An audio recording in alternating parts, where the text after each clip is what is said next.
Bismillahirrahmanirrahim. Assalamualaikum warahmatullahi wabarakatuh. Waalaikumsalam. Waalaikumsalam warahmatullahi wabarakatuh. Alhamdulillah, rabbil alamin. Allahumma salli wa sallim wa barik ala sayyidina wa maulana Muhammadin wa ala alihi wa ashabihi ajma'in, amma ba'd. Rabbi syrah li sadri wa yassir li amri wahlul 'uqdatam min lisani yafqahu qawli. Allahumma inna nas'aluka 'ilman nafi'an wa fahman wasi'an wa rizqan wasi'an halalan thayyiban wa 'amalan mutaqabbala. Apa kabar semuanya? Alhamdulillah. Khair, alhamdulillah. Ya, benar insyaallah. Masih berapa orang? 13 orang. Kita buka-buka dulu kitab kita.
Baik, kita mulai ya.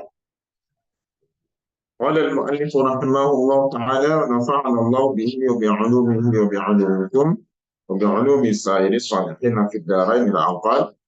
Pekan lalu kita belajar mengenai amar. Dan kita pahami juga bahwasanya amar itu tidak menuntut untuk dikerjakan secara berulang, kecuali adanya dalil yang menunjukkan bahwasanya yang dimaksud dari perintah di situ adalah perintah dilakukan secara berulang. Sudah tadi tikrar. Kemudian amar juga tidak menuntut untuk segera dikerjakan. Maksud untuk tidak segera dikerjakan yaitu tidak langsung sholat zuhur setelah azan berkumandang. Karena kalau wajib untuk harus segera dikerjakan, khawatirnya nanti terjadi eh, kesusahan bagi para masbuk. Sehingga yang harus saat itu juga dikerjakan itu cuma puasa. Nah, ini pernah kita bahas di fardun mudayyak dan fardun muwassa, ya, wajib mudayyak, wajib muwassa. Itu nggak ada keringanan. Harus saat itu juga, menit itu juga. Nggak ada orang puasa itu izin dulu, izin dulu, saya ke air dulu, nanti baru puasa. Nggak bisa. Puasa itu kalau udah terbit fajar shadiq, udah azan subuh, ya saat itu juga harus berpuasa. Nah, cuma puasa doang yang tidak menerima keringanan telat dikerjakan, tapi kalau yang lain itu boleh. Sama juga seperti orang mandi wajib, mandi besar. Nah, kalau perempuan udah bersih dari haid, dia lihat, wah 5 menit lagi deh, nunggu keringat kering dari badan. Mungkin habis olahraga, ya. Nunggu keringat kering 5 menit itu termasuk hal yang dibolehkan. Jadi bukan suatu hal dosa untuk menunda mandi wajibnya 5 menit tadi itu. Baik. Itu maksud wala yaqtadi al-fawra. Nah, kita lanjut. Wal amru qala al-muallif rahimahullah ta'ala wa nafa'ana Allah bihi wa bi'ulumihi wa bi'ulumikum wa bi'ulumi sa'ir salihin fi ad-darain ila an qala wal amru bi ijadil fi'li amrun bihi wa bima la yatimmu al-fi'lu illa bih. Dan perintah untuk mewujudkan suatu perbuatan, perintah untuk mewujudkan suatu perbuatan, amrun bihi, juga merupakan suatu perintah dengannya. Wabima, dan dengan apa-apa yang la yatimmu al-fi'lu, tidak akan sempurna suatu perbuatan illa bihi, kecuali dengannya. Bagaimana kita pahami matan ini? Wal amru bi ijadil fi'li, perintah untuk mewujudkan suatu perbuatan, amrun bihi, itu juga suatu perintah, dan tidak dan dengan apa-apa yang tidak sempurna suatu perbuatan illa bihi, kecuali dengannya, ka'amri sholawati, seperti perintah untuk sholat. Perintah untuk sholat itu juga amrun bil taharah, perintah juga untuk melakukan bersuci. Kenapa? Karena tidak sah orang sholat tanpa bersuci. Jadi apa-apa yang melengkapi suatu perintah, maka pelengkap itu juga perintah. Zaki, kalau misalnya 6 tahun lagi antum wajib menikah, Zak. Apa, Zak? Wajib menikah.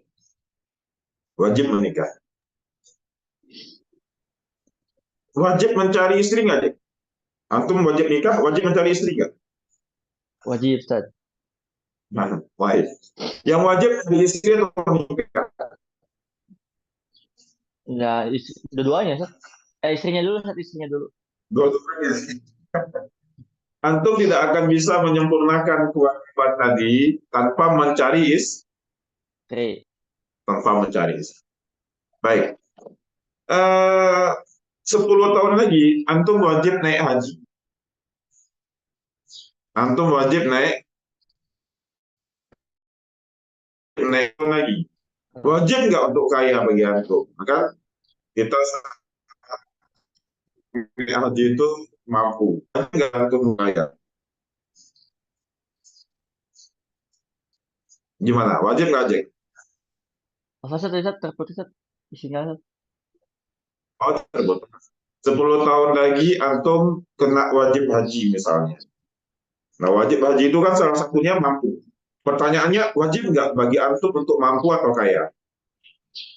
Ya, wajib, Ustaz. Enggak lah, enggak wajib Iya. kaya. Karena kalau Mampunya, Ustaz. kaya tiba-tiba miskin terus, itu berdosa. Itu apa? Itu berdosa. Itu perbedaannya. Jadi tidak wajib kita untuk kaya. Baik, tapi kalau untuk sholat, untuk mandi, nutup aurat, Itu suatu kewajiban. Kenapa? Karena sholat itu tidak sempurna, tidak sah untuk kita kerjakan tanpa melakukan perbuatan-perbuatan tadi. Itu maksudnya. Amrun bil taharati al muaddiyati ilaiha. Perintah juga untuk kita bersuci ya al muaddiyati, yang taharah itu menjadi perantara ataupun pengarah kita, perantara kita, penyempurna kita untuk mengerjakan sholat itu. Fa inna sholata la tasihu biduniha, maka sesungguhnya sholat tidak sah tanpanya. Nah, tanpa bersuci. Dari sini kita pahami suatu perintah untuk bisa menyempurnakan perintah yang lain, maka maka pelengkap itu juga suatu kewajiban. Suatu perantara, yang perantara ini menjadi pelengkap untuk kita kerjakan suatu perintah lain, maka perantara itu juga termasuk sebagai suatu perintah, garis miring kewajiban. Ini kaidah fikih. Kaidah fikih di mana suatu perbuatan ma la yatimmu al-wajib illa bihi fa huwa wajibun. Apa-apa yang tidak menyempurnakan suatu kewajiban kecuali dengannya, maka dia juga suatu kewajiban. Kang Teguh, apa kabar? Alhamdulillah sehat Ustaz. Alhamdulillah. Ada seorang perempuan, dia itu naklah pingin wajahnya itu glowing. Dia pingin glowing karena calon suaminya bilang sebelum nanti naik pelaminan kamu usahakan udah glowing ya. Oke. Jadi tujuan dia itu apa, Kang Teguh? Tujuan dia glowing. Gitu ya. Iya Ustaz. Itu tujuan dia glowing. Untuk merealisasikan keglowingannya tadi, apa yang harus dia lakukan? Perawatan Ustaz. Perawatan, pakai skincare. Yang wajib dia kerjakan itu glowingnya atau pakai skincare-nya?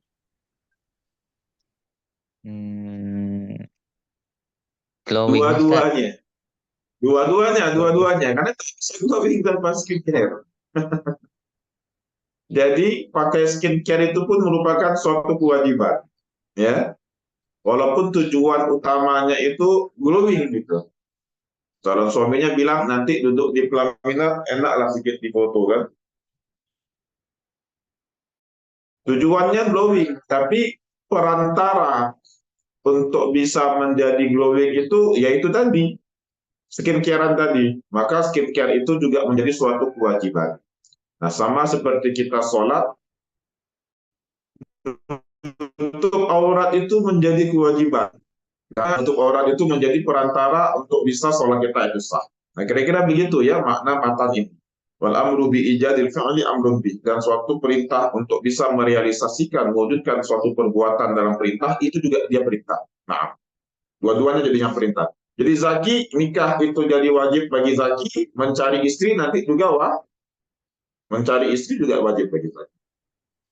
Nah, kita lanjut sekarang. Wa iza fu'ila bil bina'il maf'uli ay al ma'muru bi yakhrujul ma'muru 'anil udah. Maka kalau dan jika sudah dikerjakan perintah tadi, ngomong-ngomong Kak Ahmad Yusran nggak masuk ya? Nggak ada ya Kak Ahmad Yusran? Wa iza fu'ila bil bina'il maf'ul, dan jika telah dikerjakan bil bina'i, perintah tadi lil maf'ul, oleh yang diperintahkan. Lil maf'ul ay al ma'muri bih, yang diperintahkan, yakhruju al ma'muru 'anil 'udah, maka keluarlah yang diperintahkan tadi. Yang diperintahkan itu siapa? Baligh, berakal. Al ma'mur, siapa al ma'mur? Baligh, berakal. Yakhruju al ma'mur 'anil 'udah. Udah itu apa? Tuntutan suatu perbuatan. Yakhruju al ma'muru 'anil 'udah. Kalau udah dikerjakan, maka lepaslah kita dari satu tuntutan dalam agama kita. Ai uhdatil amri wa yattasiful fi'li bil ijza. Na'am. Maksudnya uhdatul amri, yakni tuntutan untuk melakukan suatu perintah tadi, wa yattasifu al fi'lu bil ijza, dan disifatkan perbuatan tadi dengan satu ijza. Apa ijza? Kecukupan. Apa maksudnya cukup? Udah bebas dia dari suatu kewajiban. Apa maksud ijza tadi? Udah bebas dia, cukup dia dari satu kewajiban. Nah, sehingga seorang makmur itu udah nggak dituntut lagi akan perintah dalam agama. Baik, sekarang kita ingin bahas. Zaki, yang masuk dalam perintah-perintah agama itu siapa aja sih? Balir, jelas ya? Ya, Ustaz. Balir, yang masuk dalam perintah agama siapa aja? Balik, berakal, muslim. Kalau non-muslim masuk nggak? Enggak, Ustaz. Nah, ternyata masuk sih. Oh, masuk, Ustaz. Makanya tadi waktu baca lil maf'ul al-ma'mur, itu Ustaz sebutkan balir berakal saja. Ustaz tak sebutkan muslim. Oh, Tadi waktu bahas ma'mur, Ustaz cuma sebutkan balir berakal. Ya, kita lihat. Allazi yadkhulu fil amri wan nahyi wa ma la yadkhulu. Yang masuk dalam perintah dan larangan, dan apa saja yang tidak masuk. Hazihi tarjamah. Nah, pembahasan ini. Yadkhulu fi khitabillahi ta'ala al-mu'minun. Yang masuk ke dalam khitabnya Allah, perintah Allah itu adalah orang-orang beriman. Wa sayati al-kalamu fil kuffar, dan akan datang nanti pembicaraan mengenai orang-orang kafir. Wasahi, nah ini siapa saja yang tidak masuk. Wasahi wasabi wal majnun ghairu dakhilina fil khitab. Orang yang lupa, orang yang lupa, anak kecil dan orang gila. Ghairu dakhilina fil khitab, itu nggak masuk ke dalam khitab, ke dalam tuntutan.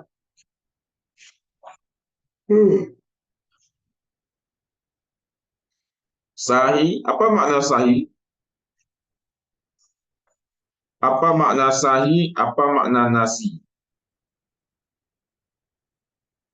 Orang sahi, orang yang sahi itu kalau dia diingatkan sebentar langsung ingat.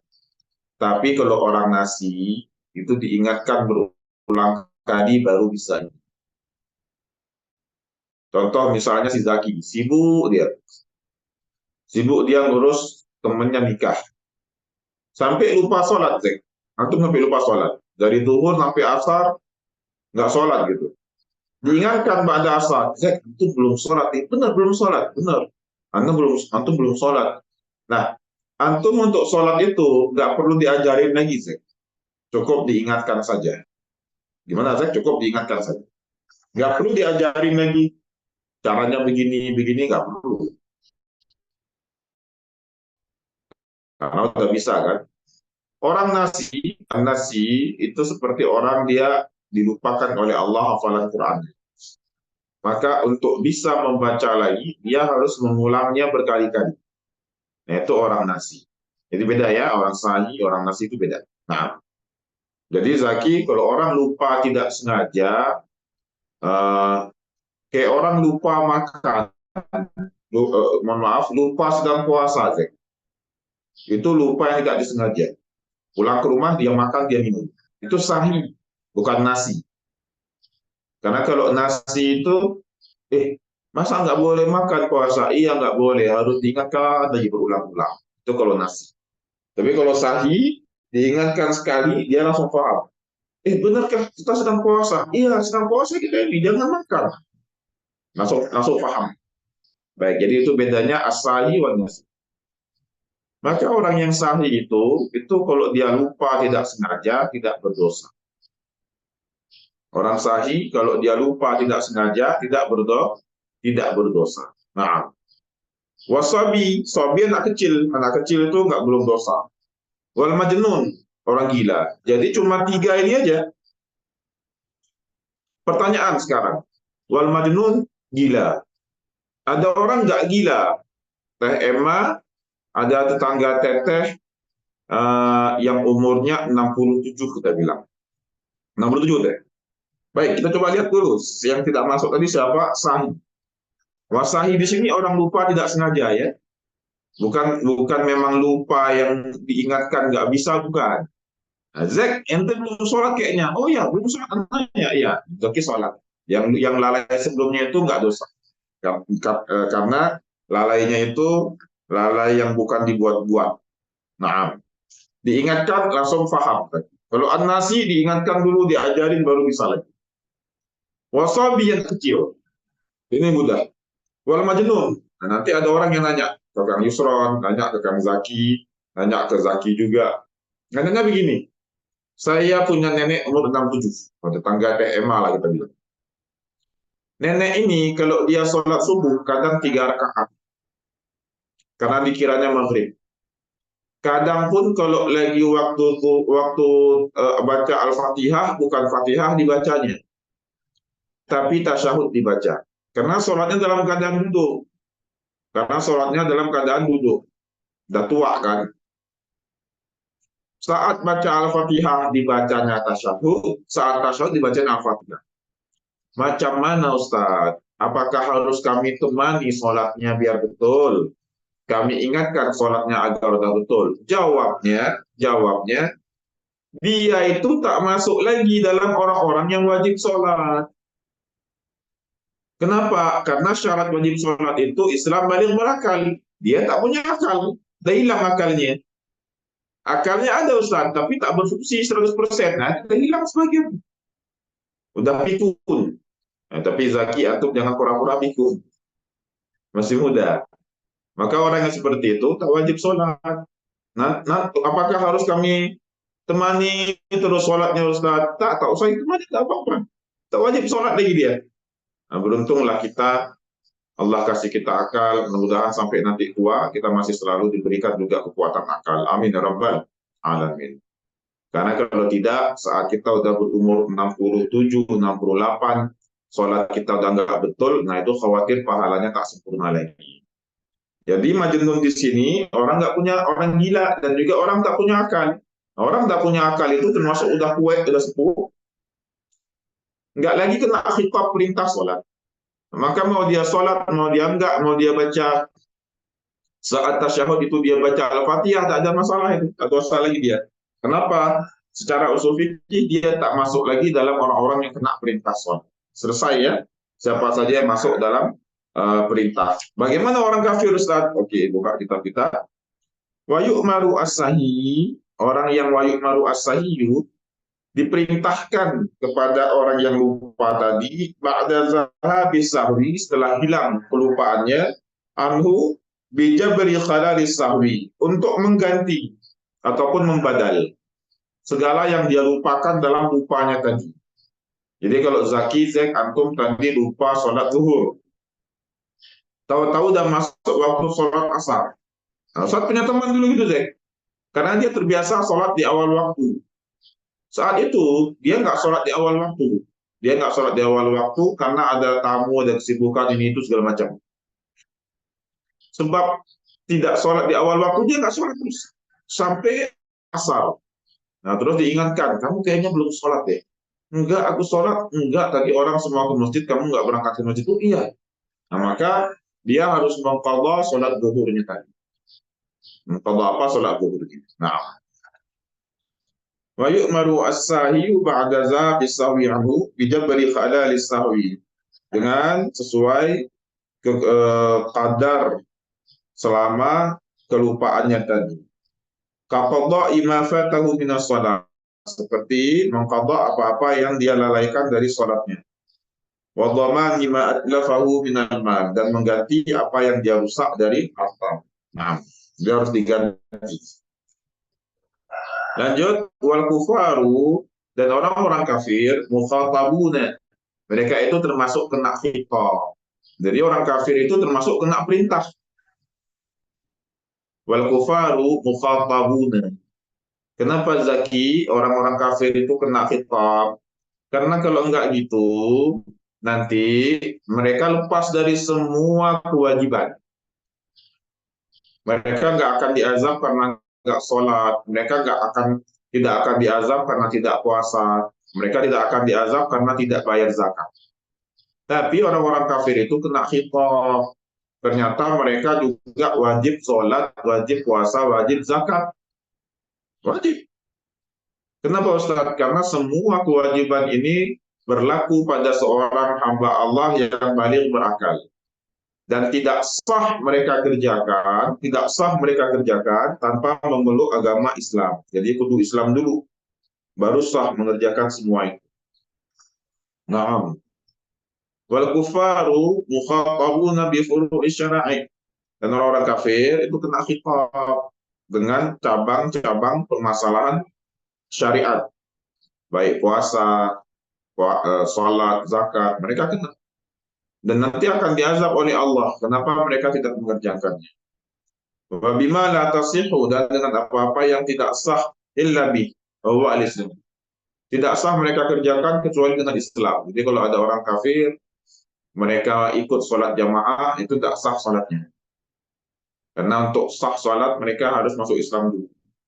Biqaulihi ta'ala, ma salakakum fi saqar. Sebagaimana firman Allah, ma salakakum, apa yang menyebabkan kamu masuk ke dalam neraka saqar. Qalu lam naku minal musallin. Mereka berkata, kami tidak termasuk orang-orang yang melaksanakan salat. Jadi akan ketes semuanya. Itu kena khitab juga. Nanti mereka juga diazab kenapa nggak salat, kenapa nggak puasa, kenapa nggak zakat. Nah, mereka selain karena kekafirannya, mereka akan diazab juga dengan azab-azab tidak mengerjakan perintah-perintah agama. Lanjut. Faidatu khitabihim, dan faidah khitab kepada mereka orang-orang kafir, biha dengannya tadi, iqabuhum alaiha, yakni siksaan ke atas mereka. Nah, mereka bukan cuma karena tidak beriman kepada Allah, tapi mereka juga disiksa karena mereka tidak mengerjakan perintah-perintah. Idza tasihhu minhum fi halil kufar. Ya tetap tidak sah mereka mengerjakannya selama mereka masih berada dalam kekufuran. Litawaqqufiha 'ala niyyati al-mutawaffiqati 'ala al-Islam. Kenapa? Karena dalam mengerjakannya itu butuh niat, tawakuf kepada niat. Al-mutawaqqifati 'ala al-Islam. Yang niat itu bergantung kepada Islam. Wala yu'akhaduna biha ba'da al-Islam kaghiban fih. Tapi lihat, wala yu'akhaduna, tidak dituntut untuk mereka, tidak dituntut atas mereka, wala yu'akhazuna biha, tidak dituntut bagi mereka ba'dal Islam, setelah mereka masuk Islam untuk mengqadanya. Jadi kalau ada orang non muslim, kemudian dia nanya ke Ustadz, Ustadz ya, aku kan kena tuntut juga, tuntutan perintah agama, baik sholat, puasa, zakat, betul. Tapi umur aku udah 40. Aku dulu balik umur 11 tahun, Ustaz. Ada umur 29 tahun, aku tidak sholat, tidak puasa, tidak zakat. Apakah aku harus mengqadha semuanya? Kita ulangi, apakah aku harus mengqadha semuanya? Ternyata jawabannya tidak. Jawabannya tidak. Dia tidak mesti mengqadha semuanya. Kenapa? Targhiban fi, sebagai motivasi, simpati dia terhadap Islam. Kalau enggak nanti saat dia mau masuk Islam, ini dia nanya, apakah aku harus mengqadha semuanya? Capek nanti dia kan. Enggak jadi masuk Islam nanti Zaki dakwai orang non-Islam, begitu Zaki bilang, Bapak 40 tahun, udah 29 tahun nggak sholat. Qadha semua itu, Pak. Nggak jadi masuk Islam dia. maka atas mereka setelah Islam itu nggak dituntut untuk mengqadha apapun sebelumnya. Menarik dulu di Bandung, pernah Ustaz buat kajian hadis dulu ya. Di dengan Khadimus Sunnah dulu, insya Allah hadis Sunan Tirmizi diajak oleh Ustaz Juwana, dia yang mengadakan. Jadi ada pertanyaan, Ustaz, apakah kami harus mengqadha semua sholat-sholat yang kami tinggalkan? Apakah kami harus mengqadha semua sholat-sholat yang sudah kami tinggalkan? Jawaban Ustaz, iya, dalam mazhab Syafi'i kita harus mengqadhanya.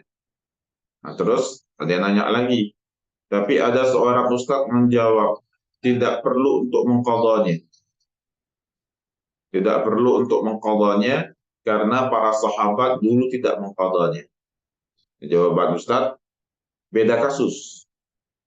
Tidak wajib untuk mengqadha itu bagi orang non-Islam. Adapun bagi orang yang Islam sudah paham akan kewajiban sholat, maka atasnya untuk mengqadha semua sholat-sholat yang dia tinggalkan. Lanjut lagi. Wal amru bisyai'i nahyun 'an diddihi.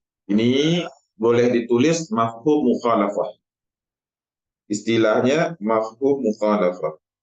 Dan perintah untuk mengerjakan sesuatu adalah larangan dari kebalikannya. Misalnya Ustadz bilang ke Zaki, Zak, makan yang manis-manis ya. Maka itu larangan untuk makan yang pahit-pahit. Ustadz bilang ke Zaki, Zak ya, makan yang segar-segar ya. Maka itu larangan untuk makan yang tidak segar. Jadi begitu. Perintah mengerjakan sesuatu itu merupakan larangan atas kebalikannya. Demikian juga wanahyu 'anil syai'i amrun bididdi. Dan larangan mengerjakan sesuatu itu merupakan perintah atas kebalikannya. Jadi kalau kita dengarkan ayat wala taqrabuz zina, nah itu merupakan satu dibaliknya ada satu anjuran untuk segera menikah. Anjuran untuk apa, Zak? Untuk segera menikah. Jadi begitu. Dalam perintah itu kebalikannya adalah larangan. Di dalam larangan kebalikannya adalah apa? Perintah. Fa idza qala lahu uskun, maka jika dikatakan padanya diamlah kamu. Diamlah kamu kana nahyan lahu 'anit taharruk. Maka itu adalah larangan dari bergerak. Larangan atas bergerak, enggak boleh bergerak. Aula tataharrak, atau larangan dalam bentuk kalimat jangan bergerak. Karena amiran lahu bisukun. Itu suatu perintah untuk diam. Jadi begitu. Kebalikan dari perintah adalah larangan dari isi kalimat tersebut. Kebalikan dari larangan adalah perintah dari isi kalimat tersebut. Nah, baik, saya rasa sudah cukup untuk masalah amar. Kita ambil kesimpulannya. Yang pertama, amar itu bisa membawa hukum kepada hukum wajib, hukum sunnah, ataupun hukum ibahah. Hukum wajib, hukum sunnah, ataupun ibahah. Wajib saat amar dalam keadaan mutlak, itu wajib.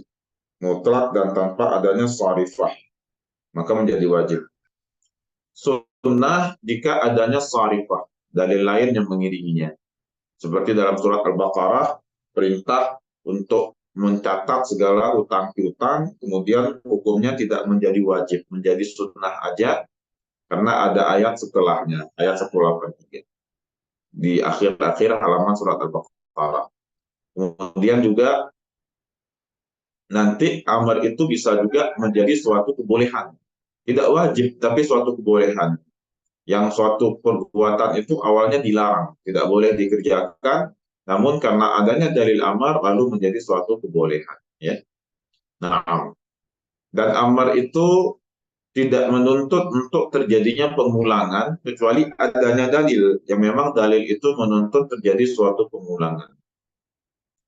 Amar juga tidak menuntut untuk segera dikerjakan. Nah, ini yang kita bahas dulu dalam wajib ataupun fardu muwassa', fardu mudayyak. Fardu muwassa, fardu yang waktunya luas, seperti sholat zuhur, sholat asar, sholat isya, ya. Nah, bagaimana kita mengerjakannya? eh, Tidak berdosa jika kita menjadi masbuk, selama tidak kita main-main. Namun, kalaupun kita main-main pun dan kita masih mampu untuk mengerjakannya, itu tidak dihitung berdosa, namun dihitung orang yang menyia-nyiakan waktu sholat. Hanya saja secara dia kewajibannya, dia telah mampu untuk mengerjakannya. Nah, tetap sah dan keluar dia dari tuntutan sholat tadi. Nah, tapi kalau seperti puasa itu nggak bisa bagi dia untuk menunda karena nggak ada istilah masbuk dalam berpuasa. Kenapa demikian? Karena fardunya fardu muwassa. Mohon maaf, karena fardunya fardu mudayyak. Nggak ada istilah masbuk dalam puasa. Sehingga untuk puasa itu ketika udah keluar fajar shadiq, udah azan subuh, nah itu harus langsung dikerjakan. Nggak boleh untuk jadi masbuk. Apa istilahnya dalam fardu? Fardu mudayyak. Fardu yang sempit banget waktunya.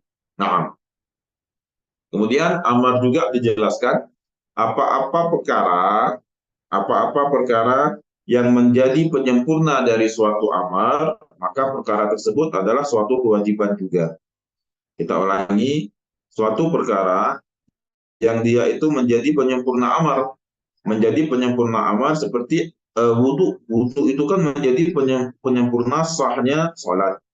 Seperti nutup aurat. Nah, itu kan juga menjadi penyempurna sahnya sholat. Maka perkara tersebut juga menjadi wajib. Perkara tersebut menjadi suatu kewajiban juga. Baik. Kalau haji bagaimana Ustaz? Kan untuk haji itu kita harus kaya Ustaz. Apakah kita wajib untuk kaya? Tidak wajib kaya. Haji itu tidak wajib kaya. Tiba-tiba kita kaya, itu baru wajib. Tapi kalau untuk mencari harta sampai kita wajib kaya itu tidak wajib kaya. Karena nggak semua orang nanti bisa kaya. Nah, kemudian amar juga dijelaskan yang masuk ke dalam amar itu jelas orang mukmin baligh berakal. Adapun orang yang hilang akalnya, anak kecil ya dan juga orang yang lupa itu nggak masuk dalam tuntutan amar.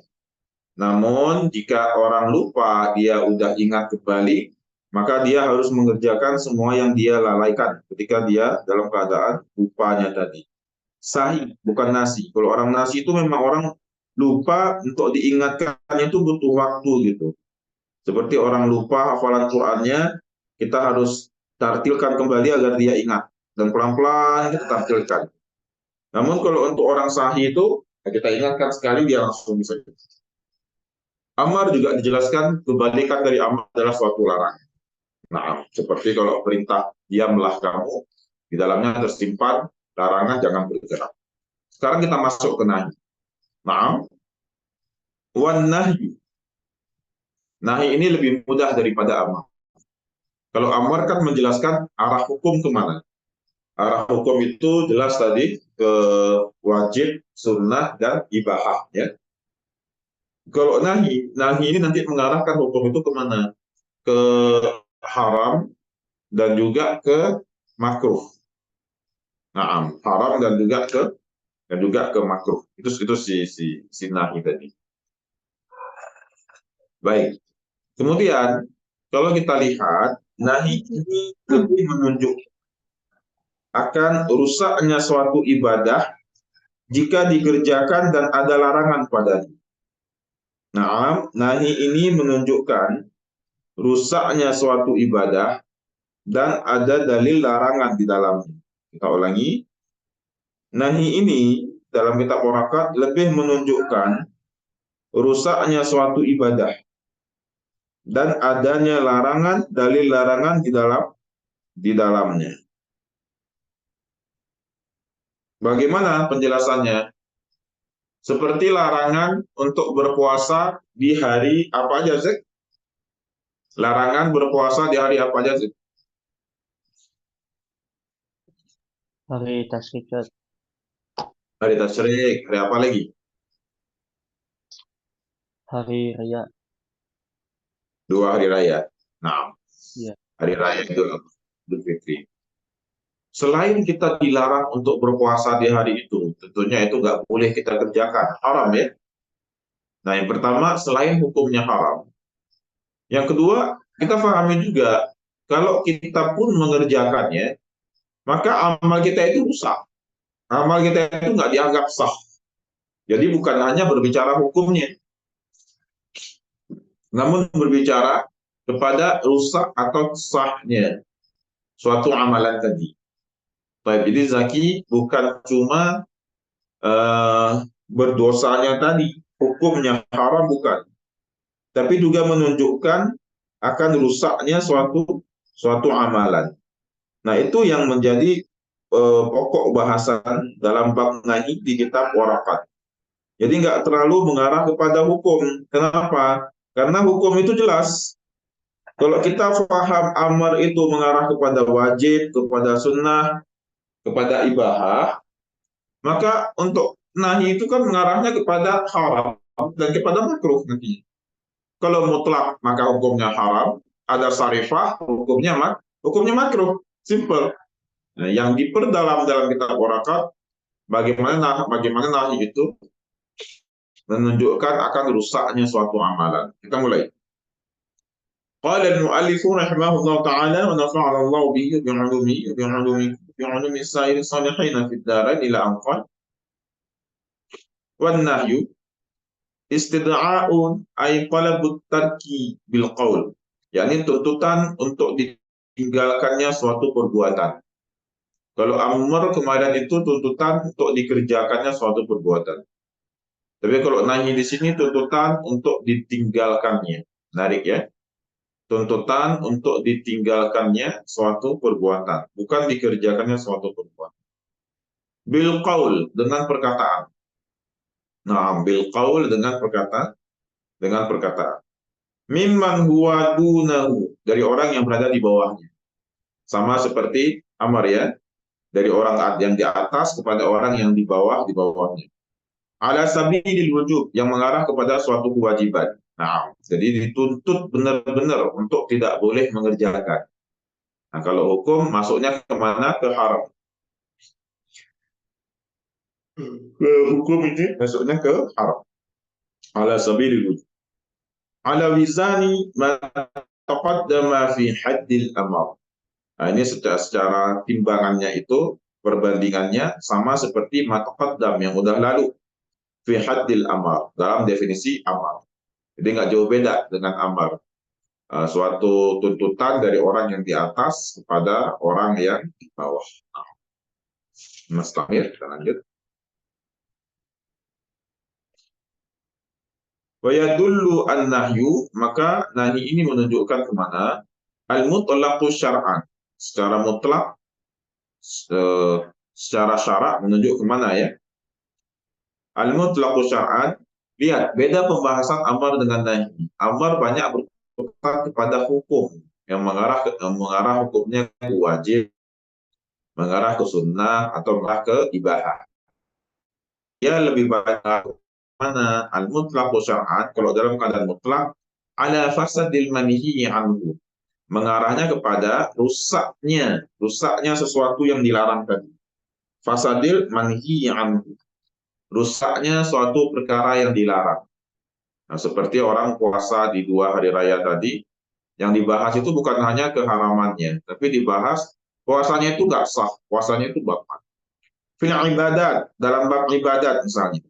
Contoh, anuhiya anha li'aidiha, apakah dilarang? Dilarang atasnya itu secara ainnya, ain itu bentuk internal ibadahnya, kasolatil haidhi, seperti perempuan yang sedang haid, dia sholatnya itu haram dia lakukan, dan sholatnya tidak sah. Mau sekhusyuk apapun, kalau sedang haid, dia sholatnya tidak sah. Wasaumiha, dan juga puasanya. Itu ain ibadah. Ain ibadah itu bentuk ibadahnya. Itu tidak sah dikerjakan. Auli amrin lazimin, atau karena ada faktor lazim. Faktor yang lazimnya. Bukan karena dia sedang haid, bukan karena dia nggak dalam keadaan junub, bukan. Tapi karena ada faktor lazim lain, faktor yang selalu menetap. Contohnya apa? Seperti puasa di hari nahar, 10 Zulhijjah. Hari nahar itu kan hari Idul Adha. Wassalati fil awqati al makruhah, atau sholat di waktu yang makruh bagi dia untuk sholat. Maka itu nggak boleh, dilarang bagi dia. Nah, bukan sholatnya yang nggak boleh, orangnya itu dalam keadaan tidak haid. Orangnya itu dalam keadaan tidak junub gitu. Boleh bagi dia, dia sholat, dia puasa. Haid dia nggak haid. Junub dia nggak junub. Tapi dia mengerjakannya di waktu yang dilarang. Nah, itu berarti ada faktor lazim. Ketika dia mengerjakan di waktu yang dilarang, maka tidak boleh. Dan hukumnya, selain hukumnya haram, amalan yang dia lakukan juga rusak. Nah, lihat. Jadi untuk amal ini berkutatnya kemana? Berkutatnya akan rusaknya suatu amalannya tadi. Baik, sedikit berbeda ya dengan pembahasan dari amar. Kalau amar itu banyak berkutat di apa? Hukum. Kalau ini menjelaskan akan rusaknya suatu amalan. Wafil muamalat, dan juga rusak dalam bentuk muamalah. Selain rusaknya dalam bentuk ibadah, dalam muamalah juga rusak. Nah, tadi dijelaskan rusaknya dalam bentuk berjenis ibadahnya, karena yang mengerjakannya sedang haid, atau orang yang mengerjakannya nggak haid, tapi waktunya itu waktu yang dilarang. Dalam muamalat, in raja'a ila nafsil agad, kalau dikembalikan kepada bentuk akadnya. Nah, kalau ibadah kan si pelakunya. Zaki, antum sedang junub, Zak. Boleh nggak sholat, Zak? Tidak, Ustaz. Antum, ah, Junub. dosa nggak, Zak? Haram nggak Tidak, itu? Ustaz. Sholat dalam keadaan junub? Ya, Ustaz. Nggak boleh, kan? Boleh, Ustaz. Haram. Amalan antum itu sah nggak kira-kira? Tidak, Ustaz. Nggak sah. Oke. Berarti itu yang salah pelakunya, ya. Sekarang antumnya nggak junub, tapi antum mengerjakannya di waktu yang dilarang, seperti ketika waktu terbitnya matahari. Nah, itu sah nggak, Zek? Ya. Nggak sah. Antumnya Nggak. itu waktunya yang bermasalah.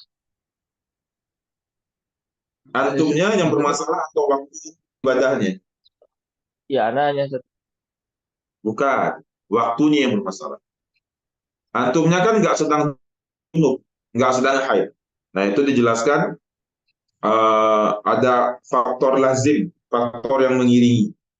Faktor lazim itu faktor yang mengiringi apapun kondisi antum, tetap di waktu itu antum nggak usah mengerjakannya. Seperti puasa tadi di hari raya. Mau antum khusyuk, mau antum nggak khusyuk, mau antum dalam keadaan suci, dalam keadaan haid, tetap nggak boleh dikerjakan. Nah, itu adanya apa? Faktor lazim. Sekarang dalam bentuk muamalah. Dalam bentuk muamalah kita lihat. Kalau dalam bentuk ibadah, tadi dijelaskan, pelakunya yang bermasalah. Pelakunya dalam keadaan haid. Nah, dalam muamalah, yang bermasalah apanya? Akadnya sekarang. Akadnya bermasalah. In raja'a ila nafsil akad. Apa maksud akad yang bermasalah? Lihat. Kama fi bai'il hasad.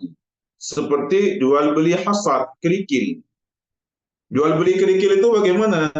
Jual beli yang biasa main dengan lemparan batu. Jadi Zaki punya baju 3. Zaki jual ke Ustadz. Zaki gantung bajunya. Ustadz ambil kerikil. Zaki bilang, Ustadz coba Ustadz lempar. Kalau kena yang sebelah kanan, saya jual 1.000, Ustadz. Kalau kena yang kiri, saya jual 2.000. Kalau kena yang tengah, saya jual 3.000. Itu nggak boleh.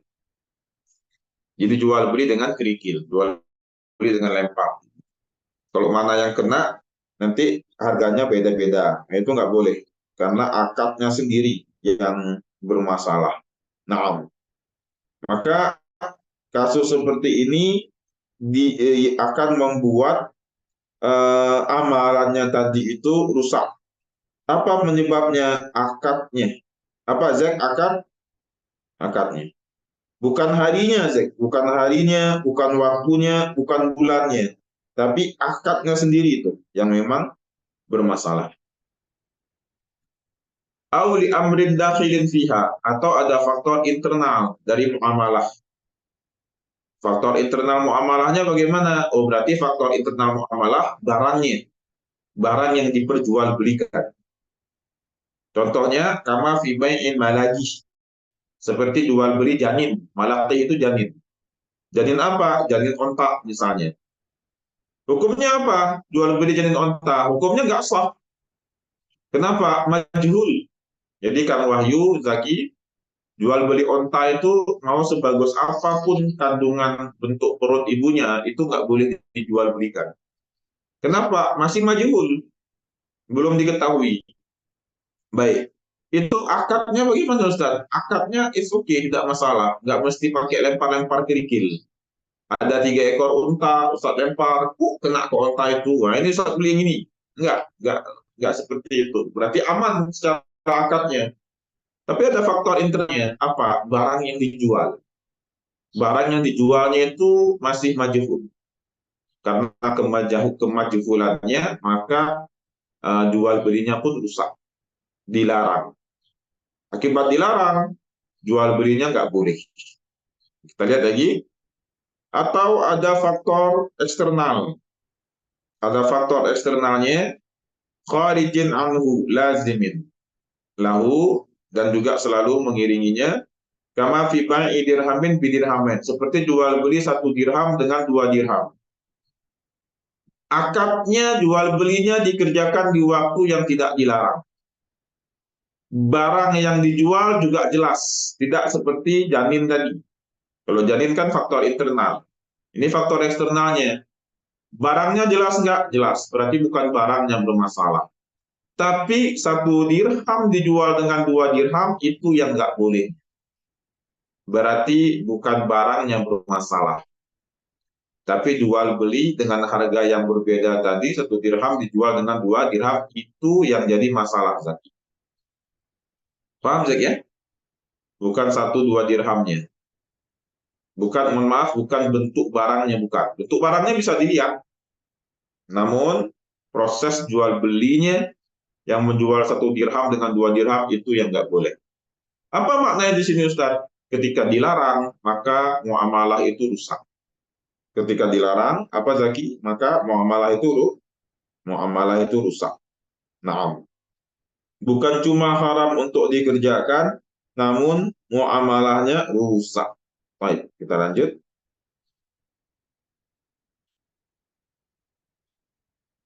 Fa in kana ghaira lazimin lahu kal wudu'i. Maka jika bukan perkara lazim yang mengiringinya, kal wudu'i bil ma'il mafdhub, seperti wuduk dengan air hasil ghasab masalan.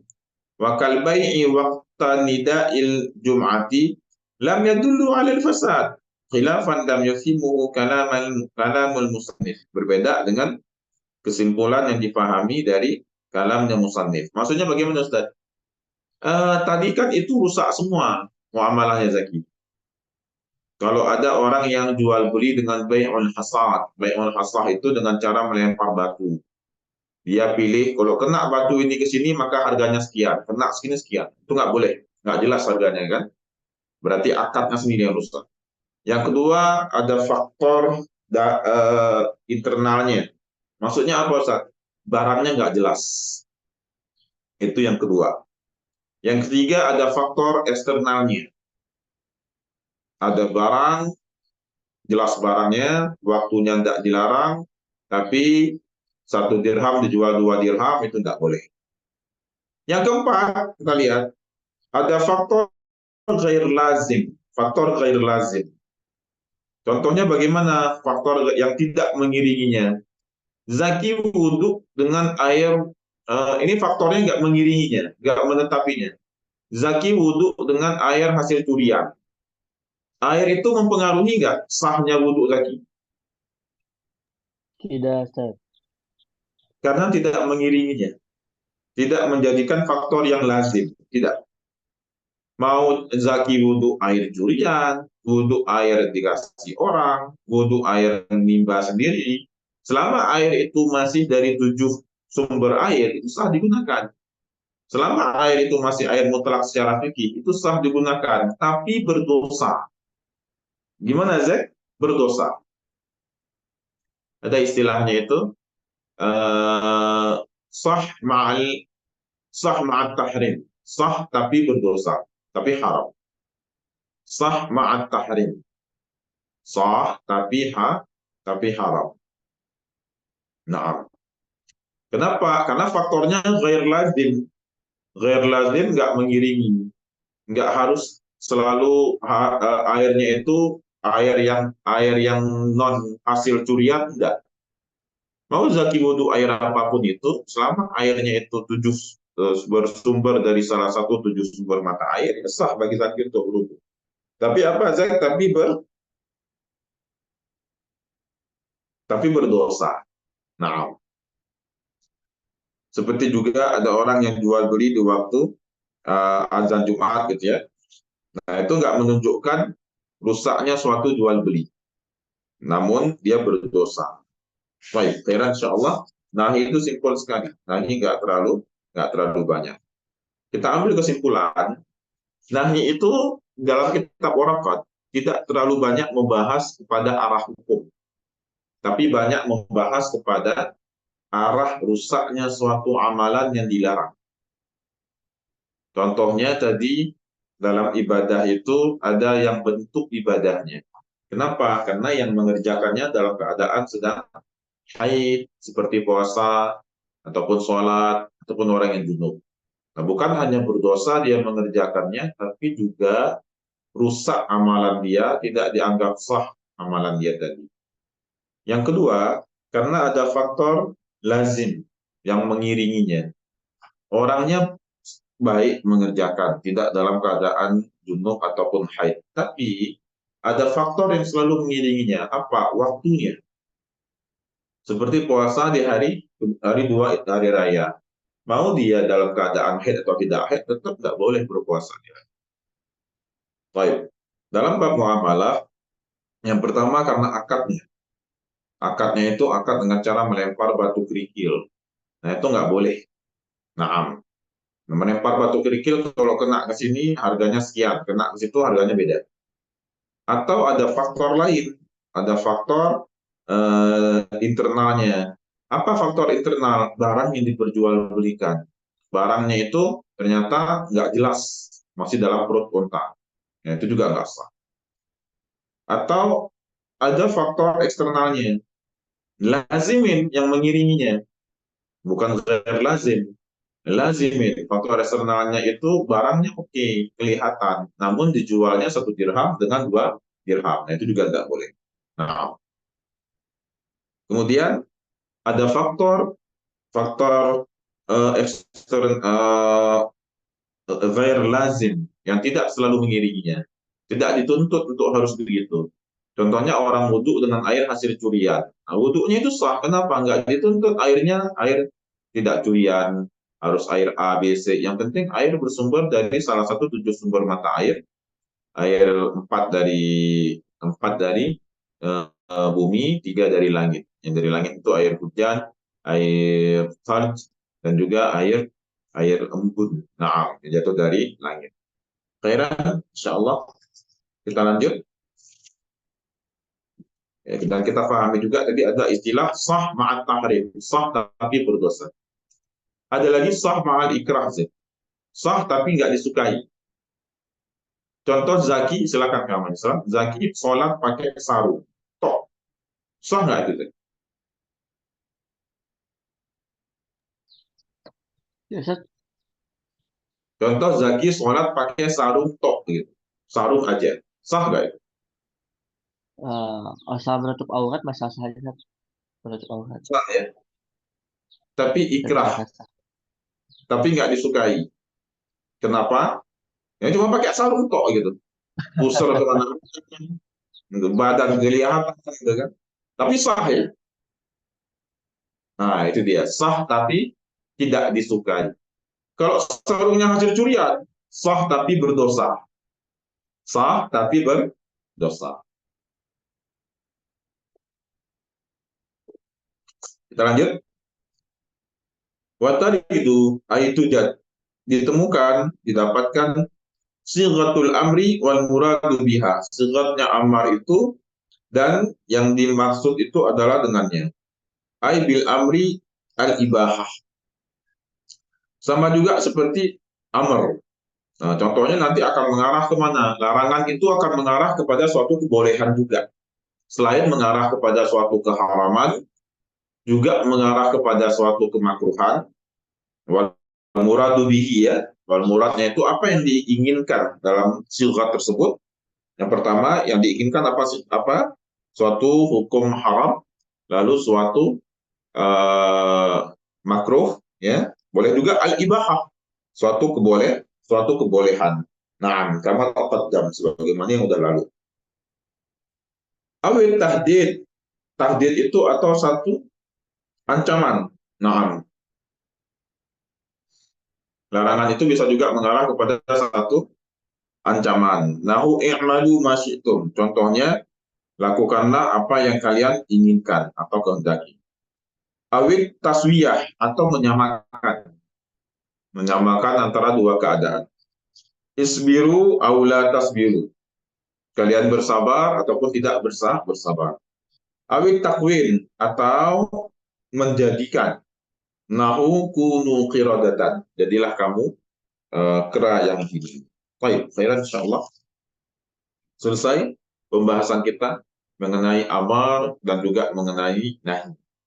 Nah, kita ambil kesimpulan nahi tadi, bahwasanya nahi lebih fokus kepada rusaknya amalan daripada mengarahkan hukum. Rusaknya amalan baik karena memang pelakunya itu tidak dalam keadaan boleh mengerjakannya, atau karena waktunya yang tidak dibolehkan.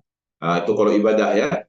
Kalau akad kalau muamalah akadnya yang bermasalah, atau barang yang diperjualbelikannya bermasalah, atau ada faktor lain, faktor eksternalnya.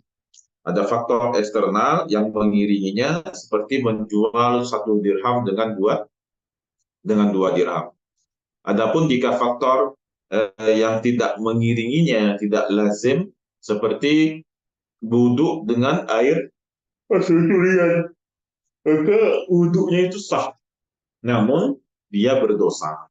Kemudian juga dijelaskan dalam sighat nahi itu mengarahkan hukum kepada suatu keharaman, suatu kemakruhan, dan suatu kebolehan. Juga mengarah pada ancaman, mengarah juga ke kesamaan ya, dan juga mengarah kepada menjadikan. Khairan, insya Allah. Silakan kalau mau ada yang bertanya. Barakallahu fikum. Mengenai amar dan juga mengenai nahi. Fadhal, silakan. Sebelum kita lanjut ke bab selanjutnya.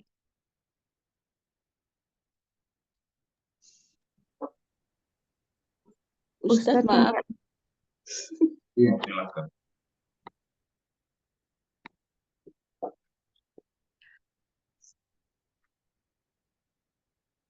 Dengan ibu siapa?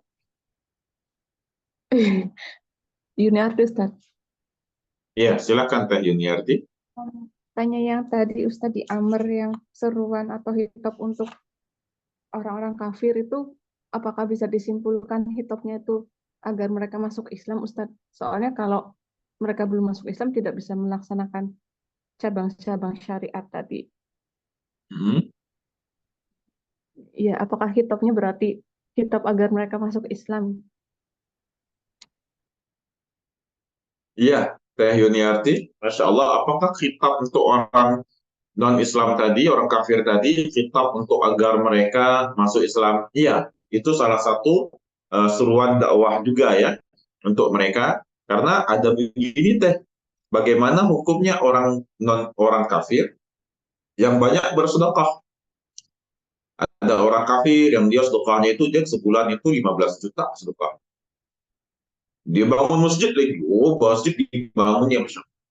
Dia bangun jalan. Komplek rumahnya itu semua jalannya dia bangun. Dibangun sama dia semuanya. Lalu bagaimana? Apakah dia dapat pahala? Dalam Islam butuh password untuk dapat pahala. Password yang pertama itu kudu Islam dulu, baru dapat pahala. Kalau nggak Islam, apapun yang dia buat itu nggak dapat pahalanya. Sebanyak apapun dia bersedekah. Tapi dia hanya mendapatkan simpati dan empati dari manusia saja. Simpati dan empati dari manusia. Adapun dari Allah itu nggak dapat apa-apa. Kenapa? Passwordnya itu kudu Islam dulu. Nah, kira-kira begitu. Makanya miftahul jannah la ilaha illallah. Kuncinya surga itu la ilaha illallah. Jadi Kang Teguh mau sebanyak, sebagus, sebesar apapun ibadah orang yang belum masuk Islam, nah, kalau belum masuk Islam itu belum dapat pahalanya dari Allah. Tapi akan dapat pujian dari manusia, akan dapat simpati dan empati dari manusia. Kira-kira begitu. Khairan insyaallah, barakallahu fiik. Nanti mau bertanya lagi silakan.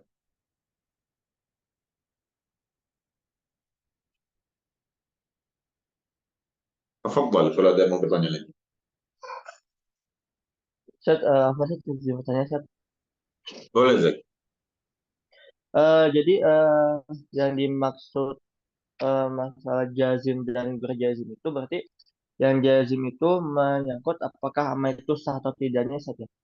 Sedangkan yang berjazim itu masih tetap sah tapi ada masalah yang seperti haramnya. Coba kita Ustaz. Masya Allah. Jazim boleh kita pahami juga dalam keadaan mutlak. Jazim di situ tidak ada qarinah, tidak ada dalil lain yang mengiringinya. Yang dalil lain itu menjadi penentangnya. Nah, jadi jazim itu menunjukkan hukumnya. Kalau dia suatu perintah, maka hukumnya wajib. Kalau suatu larangan, maka hukumnya apa? Haram. Kalau ghair jazim itu suatu perintah menunjukkan hukumnya kepada sunnah. Kalau dia larangan, maka menunjukkan hukumnya kepada makruh. Nah, bukan berfokus pada rusaknya suatu amalan, tapi berfokus pada hukum dari dalil tersebut. Gitu, Zek. Jadi fokusnya ke hukum. Kalau untuk perkara rusak amalan, itu harus jazim semua. Kalau rusaknya amalan, tadi berarti rusaknya amalan nahi ya, Zek ya? Nahi, larangan ya. Nah, itu harus jazim semua. Kalau tidak jazim, nanti beda lagi hukumnya. Ada keringanan dengan ghair jazim. Yang kita bahas tadi itu dia karena ada faktor internal, faktor eksternal. Nah, itu jazim semua. Jadi bukan ghair jazim. Kira-kira gitu. Kudu jazim. Apaan? Ada lagi? Boleh satu lagi, Pak, sebelum kita lanjut? Masih ada waktu, insya Allah.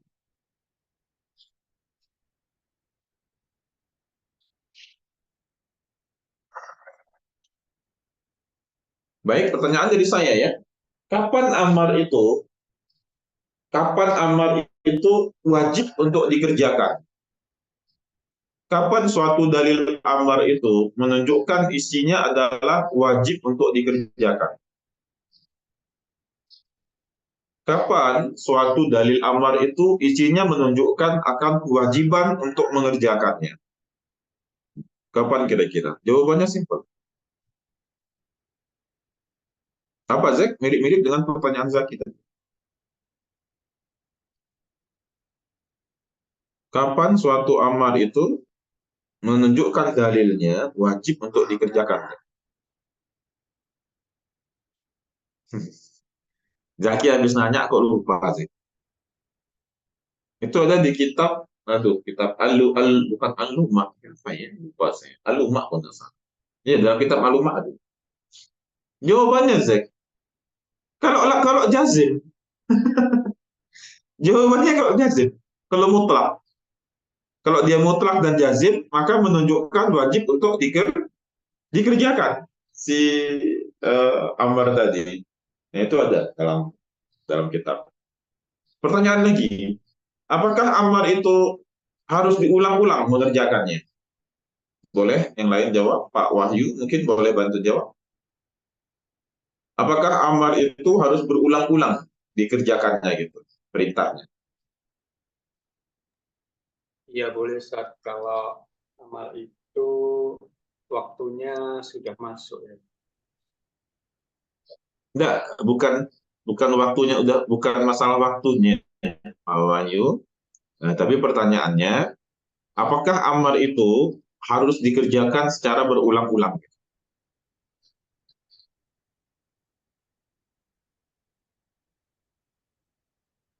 Tidak apa-apa kalau belum bisa. Ya, Tidak. manggap.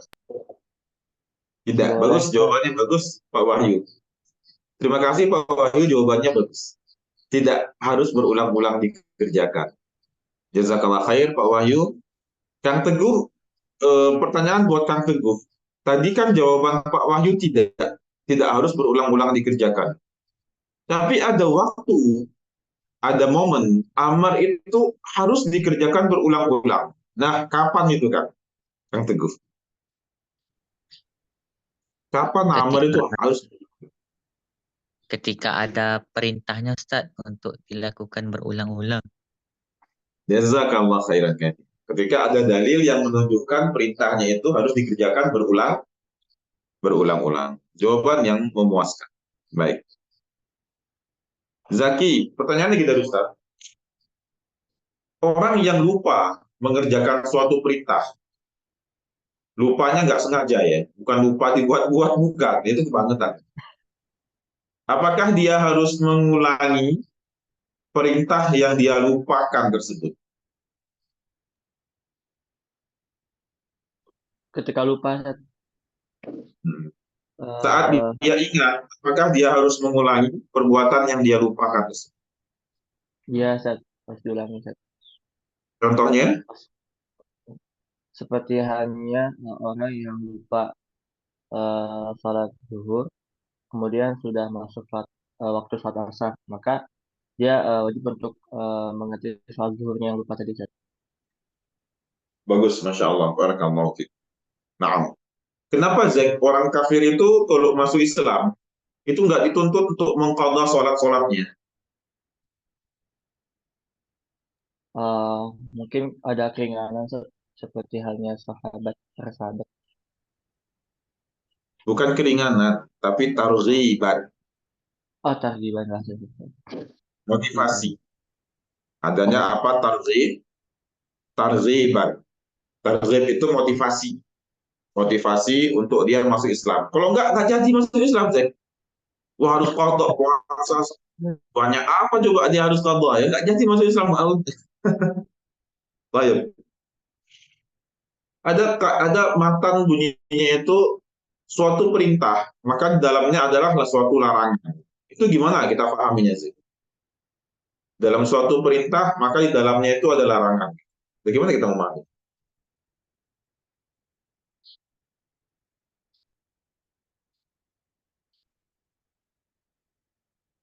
Suatu perintah, maka di dalamnya itu adalah suatu larangan. Bagaimana saya memahaminya?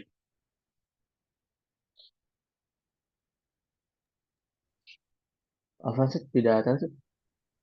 Oke. Boleh Kang Teguh? Kang Teguh, bagaimana kita memahami wal amrun bisyai'i nahyun 'anil. Suatu perintah itu merupakan di dalamnya ada suatu larangan. Bagaimana kita memahaminya itu?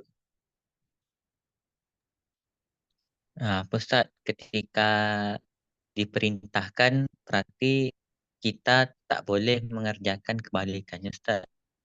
Contohnya seperti jika ada orang yang memerintahkan dengan uskun, jamlah, berarti sebaliknya ia melarangnya untuk bergerak gitu Ustaz.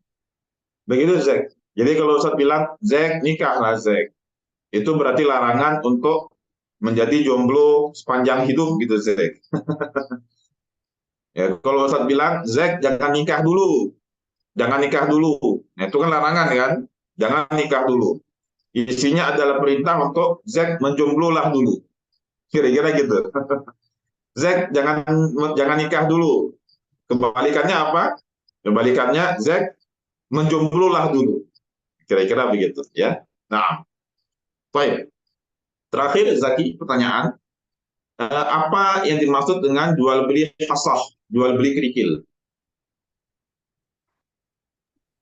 Itu ketika barang yang dijual itu harganya ditentukan lemparan kerikil yang berkenanya satu. Jadi beda-beda harga satu. Kalau misalnya kerikil di benda ini 20.000, kalau kena benda ini 10.000, kalau benda ini kena jadi Ya. 30.000 gitu. Atau jaminan, Zek. Kalau kena benda ini garansinya 6 bulan. Kalau kena yang ini garansinya 2 bulan gitu. Nah, itu ditentukan oleh lemparan batu. Itu kan nggak boleh secara akadnya ya. Baik. Nah, sekarang permasalahannya, Zaki, bukan di akad. Akadnya betul.